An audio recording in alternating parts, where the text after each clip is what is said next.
রাত পোহালেই ভোট গ্রহণ, চূড়ান্ত প্রস্তুতি ভোট কর্মীদের মধ্যে।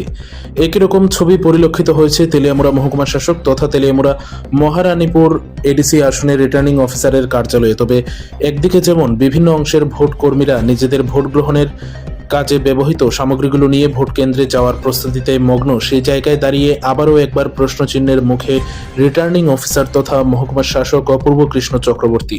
অজ্ঞাত কারণে রিটার্নিং অফিসার অপূর্ব কৃষ্ণ চক্রবর্তী এই নির্বাচন সংক্রান্ত কোনো প্রকারের তথ্য সংবাদ মাধ্যমের সামনে উচ্চারণ করতে অক্ষমতা জাহির করেছেন। সাংবাদিকরা যখন বারবার রিটার্নিং অফিসারকে অনুরোধ করে জানতে চাইলেন কত ভোটার রয়েছে, কতগুলো পোলিং স্টেশন রয়েছে বা কি কি ব্যবস্থা গ্রহণ করা হয়েছে, এই বিষয়গুলো জানানোর জন্য তখন রীতিমতো হাত জোর করে মহকুমা শাসক বলতে শোনা যায় এই ব্যাপারে তিনি কিচ্ছু বলতে পারবেন না।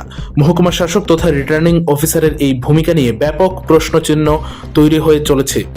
নির্বাচনের কাজে যুক্ত সর্বোচ্চ প্রশাসনিক ব্যক্তিত্ব যদি নির্বাচনের শুরুতেই নির্বাচন সম্পর্কিত বিভিন্ন তথ্যাবলী সম্পর্কে রাজ্যবাসী বা ভোটারদের অবগত করার ক্ষেত্রে নিজের অক্ষমতা প্রকাশ করে থাকেন, তাহলে এর পেছনে কোনো গভীর রহস্য রয়েছে কিনা প্রশ্ন কিন্তু উঠতে বাধ্য। পাশাপাশি যেই জায়গায় দাঁড়িয়ে এবারের এডিসি নির্বাচন বিভিন্ন কারণে রীতিমতো আশঙ্কা তৈরি করে চলেছে, সেই জায়গায় দাঁড়িয়ে তেলিয়ামুড়ার রিটার্নিং অফিসার অপূর্ব কৃষ্ণ চক্রবর্তীর সর্বশেষ ভূমিকা কিন্তু এই আশঙ্কাকে আরো মাত্রাযুক্ত করল বলা যায়। যদিও এখানে এডিসি আসনের মোট ভোটার সংখ্যা 31,766 জন, যেখানে পুরুষ ভোটার 15,800 এবং মহিলা ভোটারের সংখ্যা 15,966 জন। সব মিলিয়ে মোট 48টি বুথ সেন্টার রয়েছে। এই ভোট গ্রহণ কেন্দ্রগুলোতে পৌঁছানোর জন্য সকাল থেকেই বিভিন্ন স্তরের ভোট কর্মীদের চূড়ান্ত ব্যস্ততা পরিলক্ষিত হয়েছে রিটার্নিং অফিসারের কার্যালয় চত্বরে।